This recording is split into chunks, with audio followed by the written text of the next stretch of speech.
Hello, everyone, and welcome back to a brand new episode of Crooked Illness. Today, we are going to be hearing an incredible story on overcoming cancer and the mental strength that played a role in this story.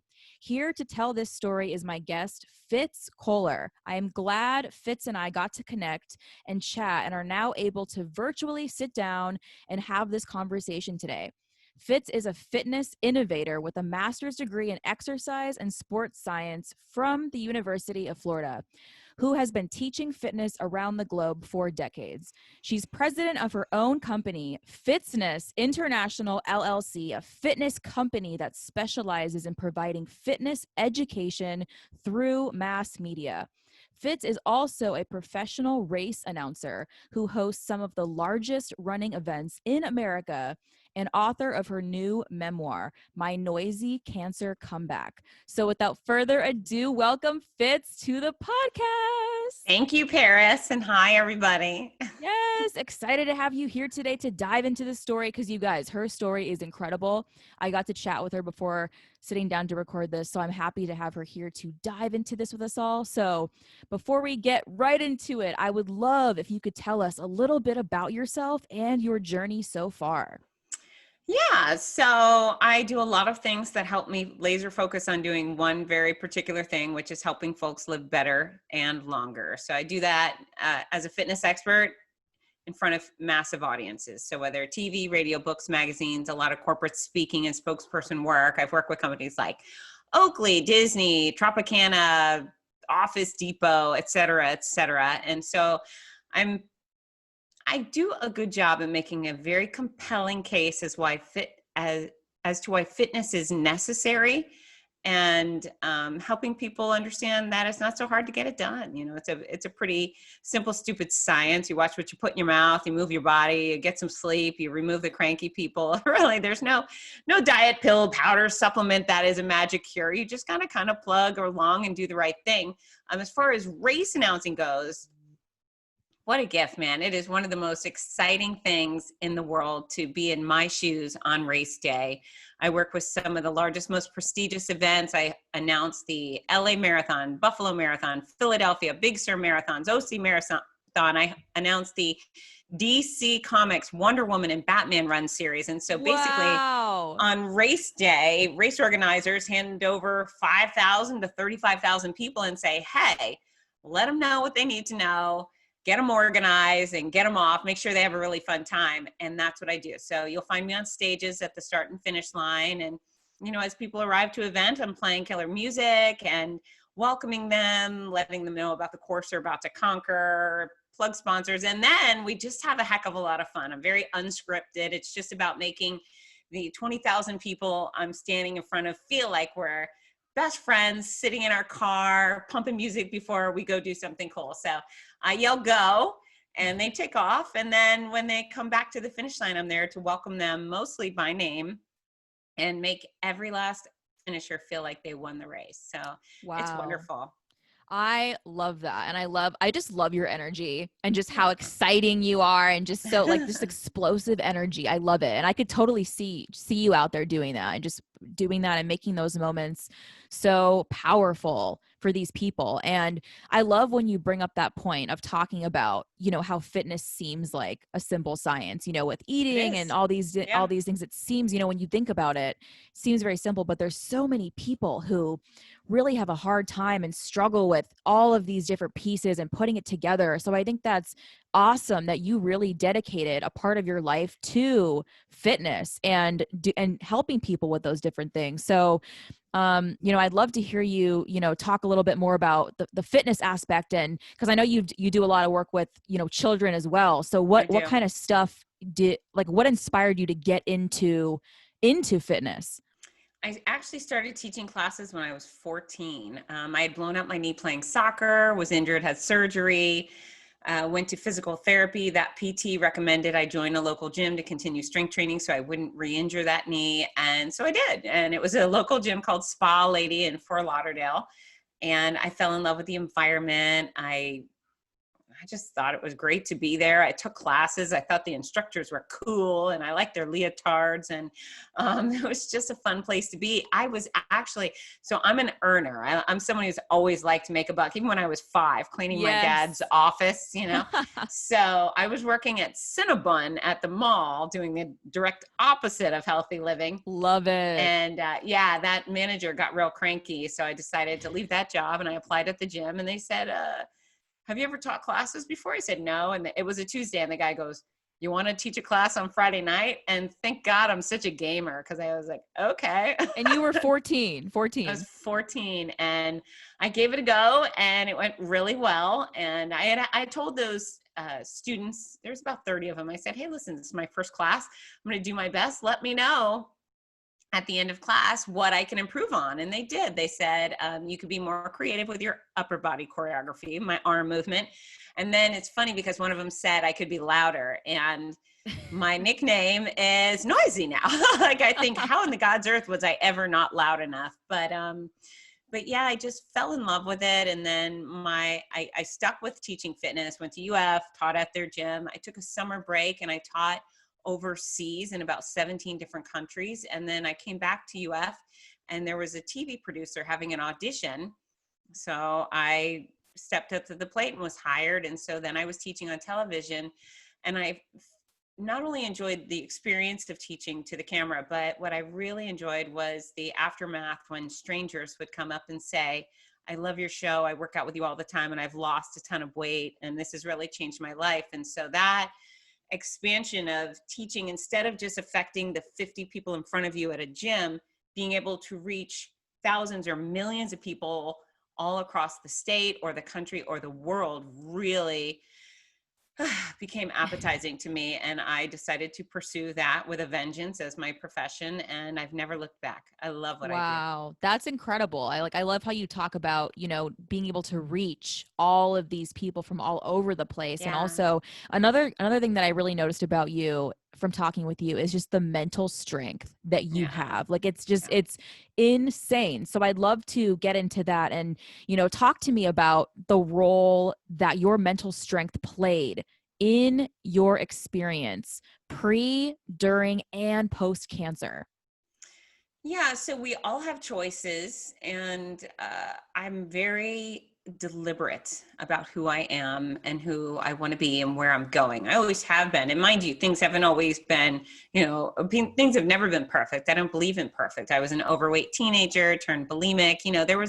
I had obstacles too, but I found the more clarity I had in my end game, what I wanted to be and how to get there, the easier life became. So choices, discipline, and then it's not only choices about what you're going to do or even how you're going to look, right? It's who you want to be. I am someone who admires strength.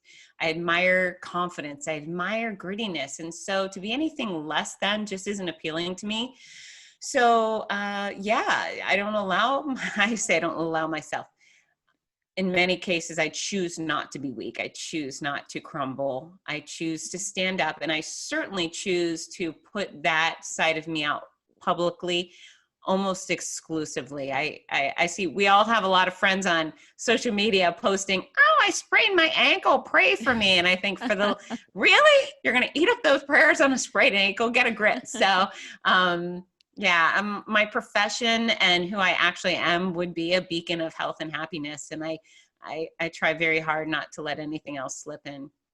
And I think that's so amazing. The fact that you mention having that mental strength at all, just throughout your entire life, no matter what it is, no matter what you're faced with, no matter what obstacles you're dealing with, and even cancer, the fact that you can go through, and because I know, everyone handles that differently and experiences that differently, but for you to continue doing what you're doing, continue going out and announcing races and doing your work. And, one of the things that really stuck with me last time we talked is you were saying, it would be acceptable for you just to stay under the covers and stay home and not want to go anywhere. And, to have that kind of an approach and mentality to it, but you're just not that person.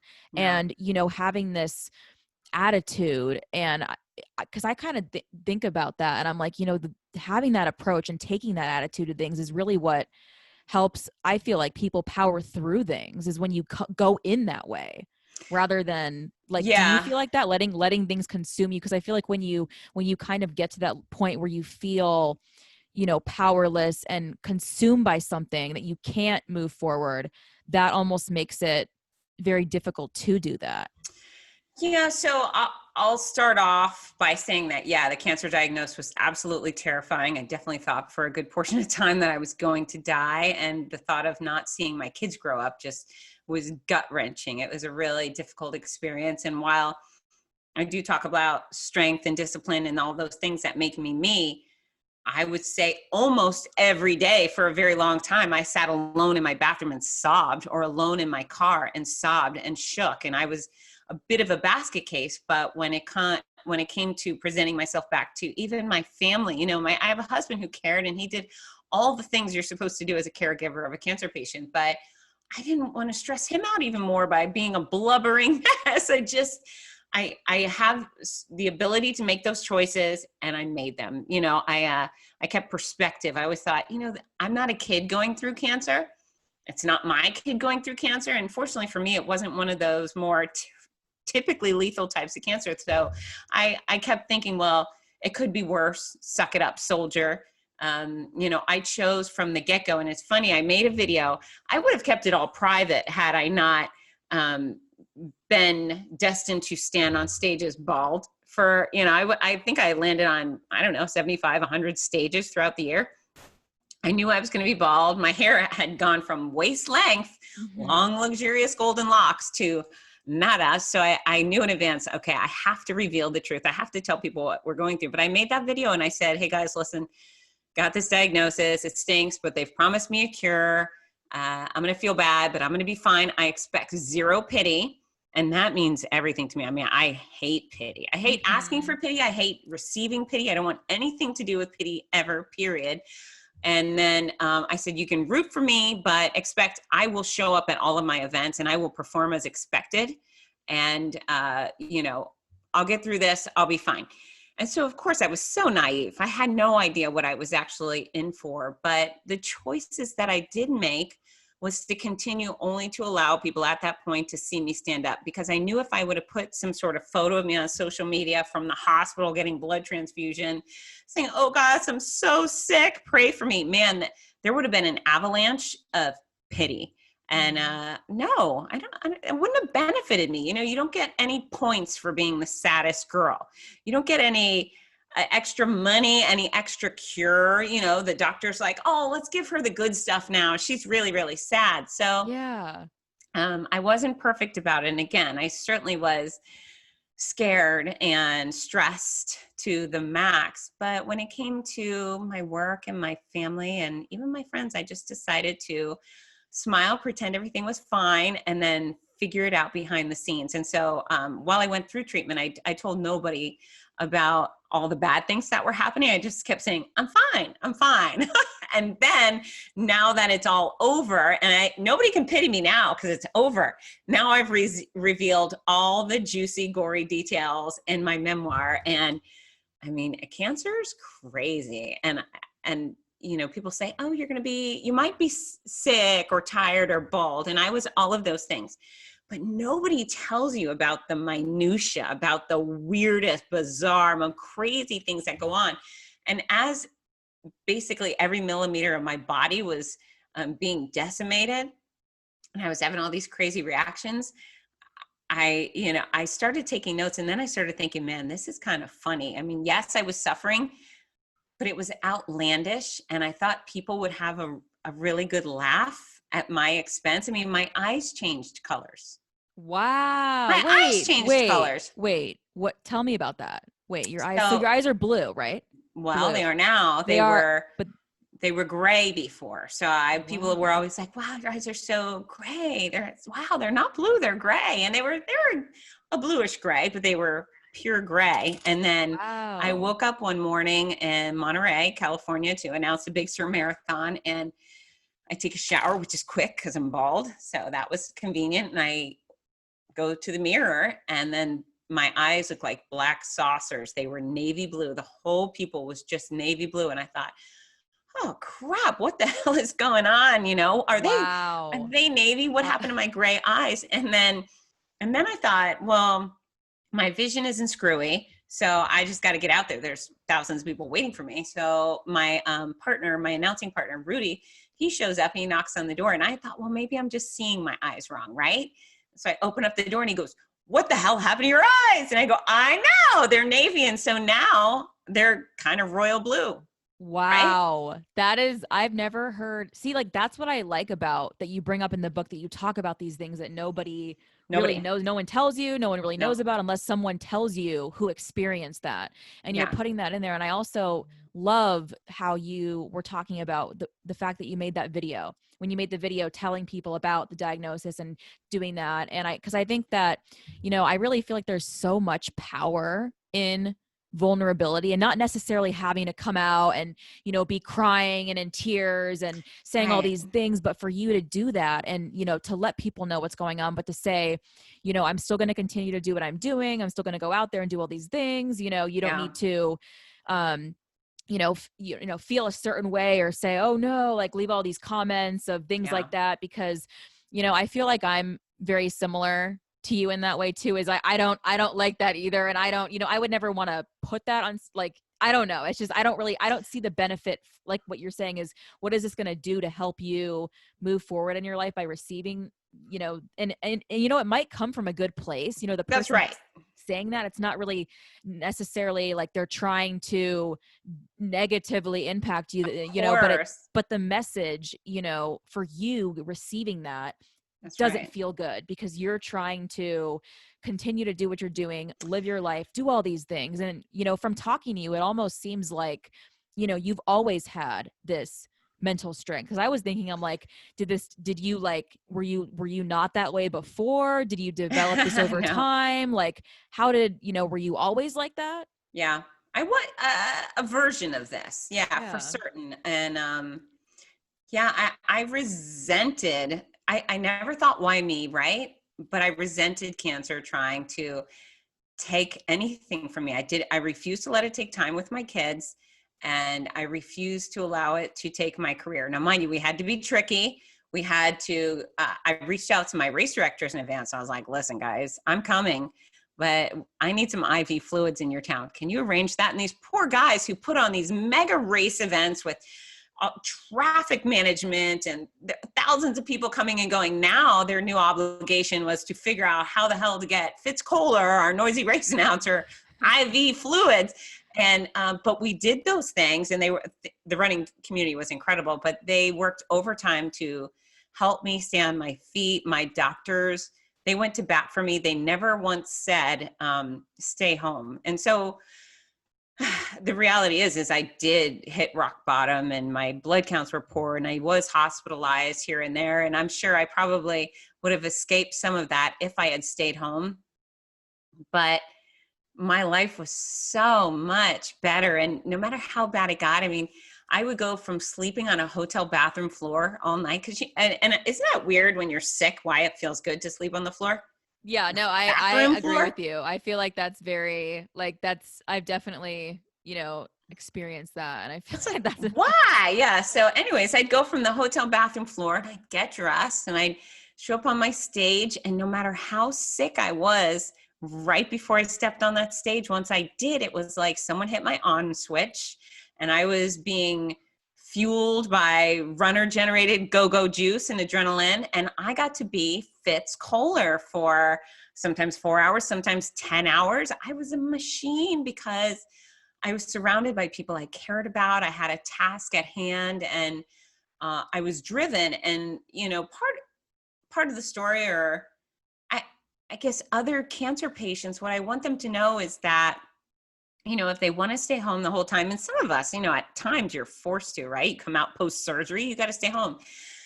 But they can truly live while fighting to survive. And so perspective went a long way. But pursuing my passions, you know, again, my profession and my kids were the things that fueled me. But maybe you love music or gardening or painting, you have to keep doing some version of those things. You love animals?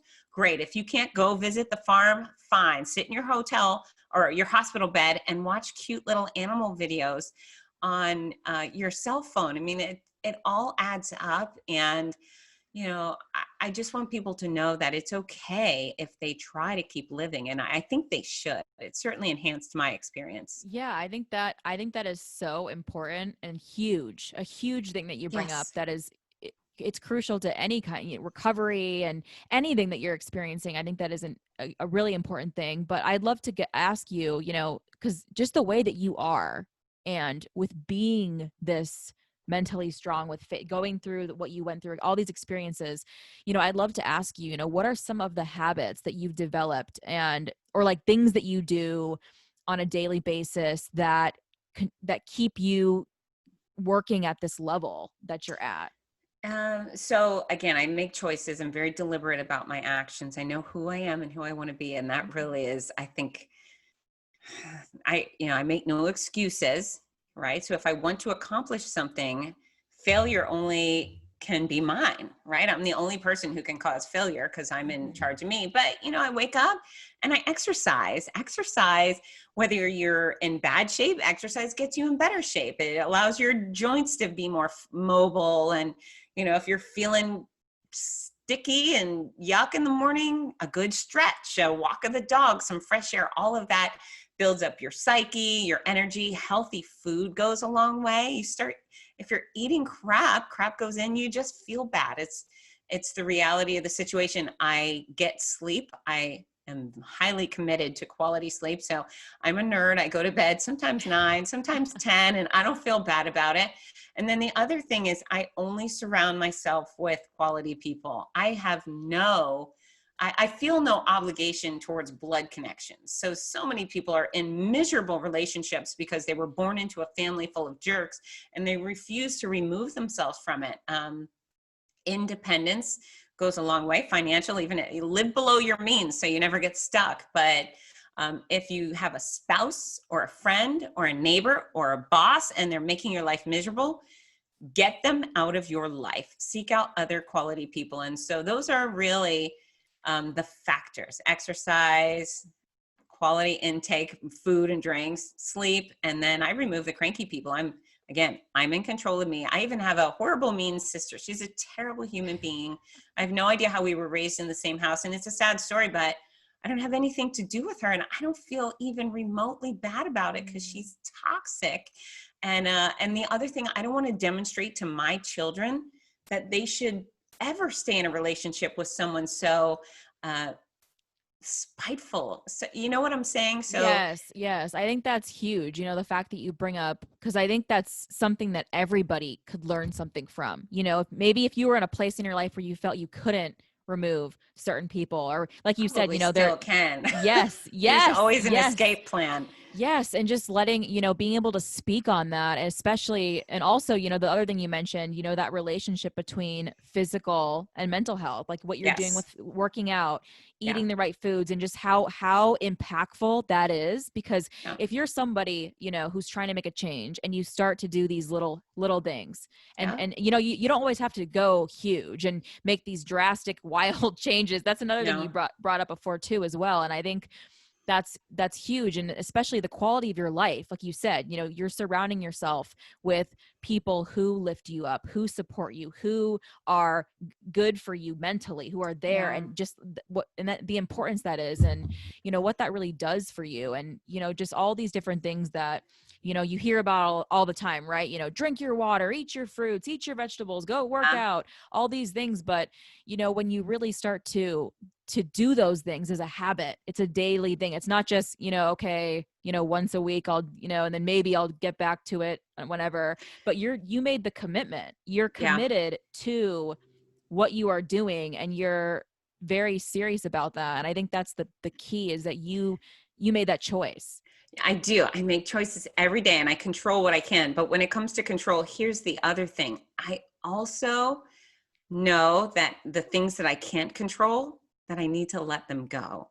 And so I Mhm. never sit and stew about things that are outside of my power. You know, I might have that moment of frustration and then I just poof, let it go into the air. And it's not a magic power. Some people look like, how on God's earth could I let this go? Well, just let it go. Yes. You choose, Yes. control what you can, get past the things that you can't. And, you know, I'm type A, but I am type A in a positive way. I am not type A in a way where, you know, an older person in my family, I'm not going to call the person out by their relationship, but that person loves to worry, loves to fret, is constantly panicked and on the edge, and her type A behavior is completely detrimental because she stays locked in her house. She misses out on fun experiences all the time because she's always worried about the speck on her counter, et cetera, et cetera.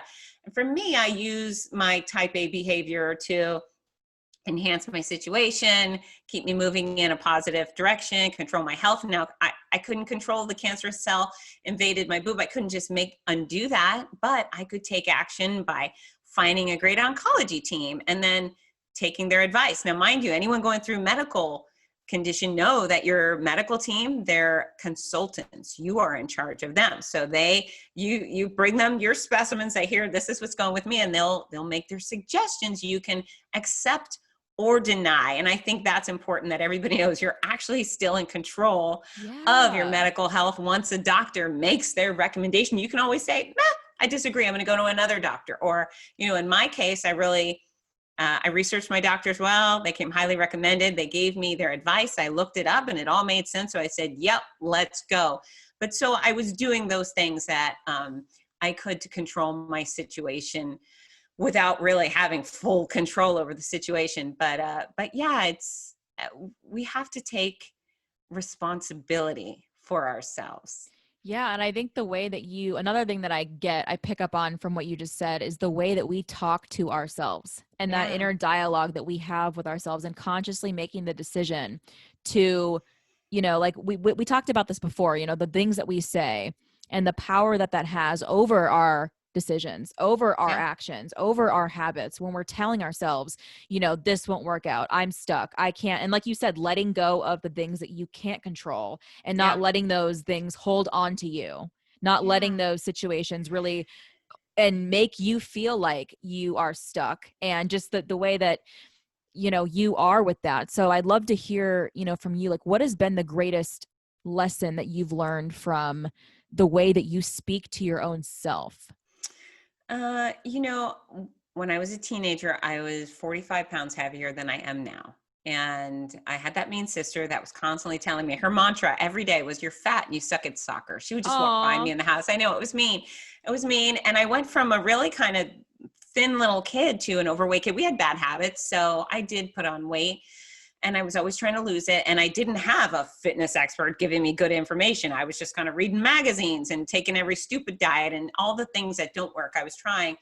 But when I was trying to lose weight because I hated my hips and I hated my tummy area, my waistline, I couldn't do it. I kept failing and I was so mean to myself. And again, I became a bulimic. And then I started kickboxing. I trained to become a competitive kickboxer. And before my first fight, they told me, hey, there's a girl, she's 14 pounds less than you.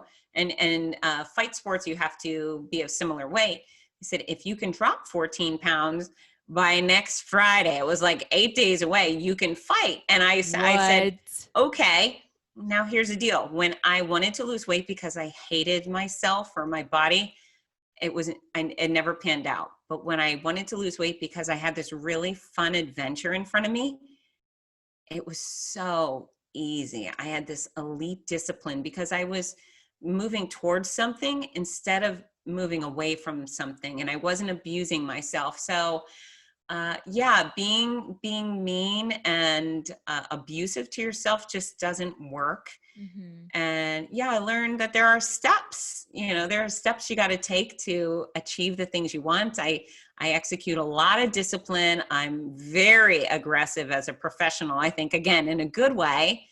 And I take responsibility in my own failures. If I blow it, if I don't return an important call or send an email or miss an appointment, I'll beat myself up for a few minutes because I deserve it. And then I step up and I do better. You know, it's I'm evolving. I don't expect perfection, but Yeah, and when I treat myself kindly and set high goals for myself, I always seem to do really well.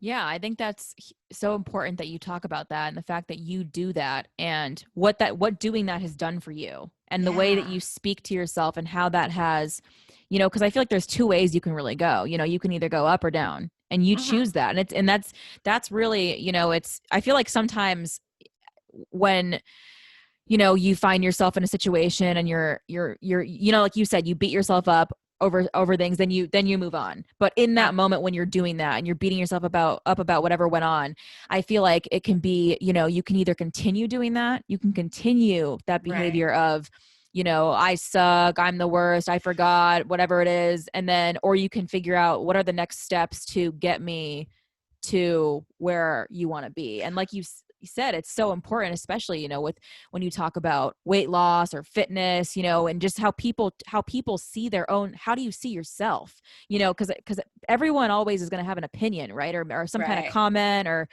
something about how you look, how you speak, how you dress, but how do you feel about you? And I feel That like that's what carries so much weight. Well, you know what, Paris? I have a strict policy of not making it my business what anybody else thinks of Yes. me. So, I remember when I started teaching group classes, and in my style of instruction is very loud. I have loud music, big energy, go, No go, go, way. I could never right? see that. But, I knew that if you brought in 100 random people into my class, 50% of them would love me. The other 50 would hate me, not because I'm a bad person or I'm a bad instructor, but maybe they just like things a little more chill.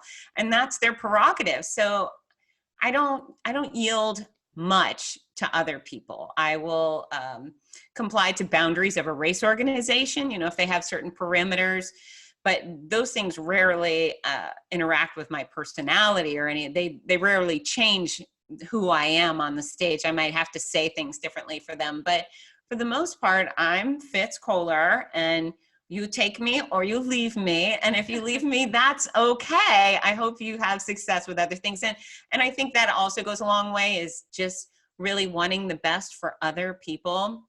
I'm not bitter when someone doesn't want to work with me. I get it. I'm like, okay, well, I hope you're successful anyways. I truly feel that we can all win. And because of that, I don't have to stew.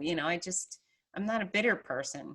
Yeah, I love that. And the fact that because I think that's such an important thing to learn. Because I know my dad's a lot like that. Like how you mentioned, like he's always been like, it's funny because when you say what other people think, because I remember being younger and caring so much about that, so Yeah. much about, Yeah. like, why doesn't this person like me, or what, like what's going on, and trying to please people and change to make it, and it's just ridiculous. And he's just, it like to have that trait is huge, and help and being able to develop that. I feel like if you don't have that, it takes time, but it's so worth it, because Yeah. if you're able to continue doing what you're doing, working towards what you love and what you enjoy, and like you said, you have a class where 50% of the people love it, are so into it, love what you're doing, and then other Yeah. people might not. But and then you being able to let go of that and not hold on to it and leave that class and be like, why didn't they like it? What was wrong? What can I, just understanding that sometimes, you're not for everyone. No one's Nope. for everyone, Nope. That's right. That's and right. if you're trying to be, there's this quote, I hope I get it right, but it's, if you're I, trying, if you're trying to be everything for everyone, you end up being nothing to Nobody. no one. Absolutely. So Yeah. And the other thing I think, well, I know makes a difference in my life is I am a joy addict. I will find happiness in any situation, even the worst situations. And I did that a lot through my cancer care. I just was like, okay, well, this is the good thing. I look for silver linings, and because of that, I find them. It doesn't mean that life isn't hard sometimes. It doesn't mean that cancer didn't devastate me at times, but I was constantly seeking out the silver linings. And sometimes you really have to look in order to find them.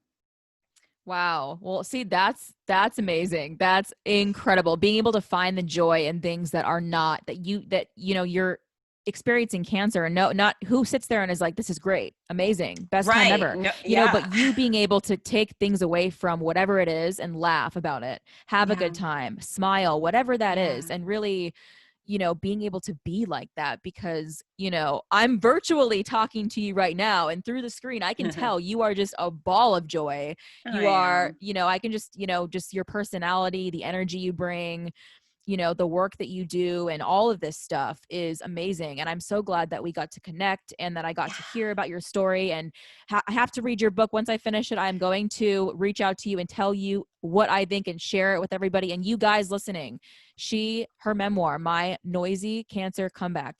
My Noisy Cancer Comeback. My noisy cancer comeback. My That's right. Noisy Cancer Comeback. It's amazing. She has such a great approach to every struggle, obstacle, situation, especially cancer. So if you know somebody with cancer or struggling with, or anything, I mean, this is just like the outlook she has, and the way that she approaches obstacles, hard times is great, and you can learn from that. So go check it out. She's awesome. And, you know, thank you, Fitz, you know, for Thank you, being here. Paris.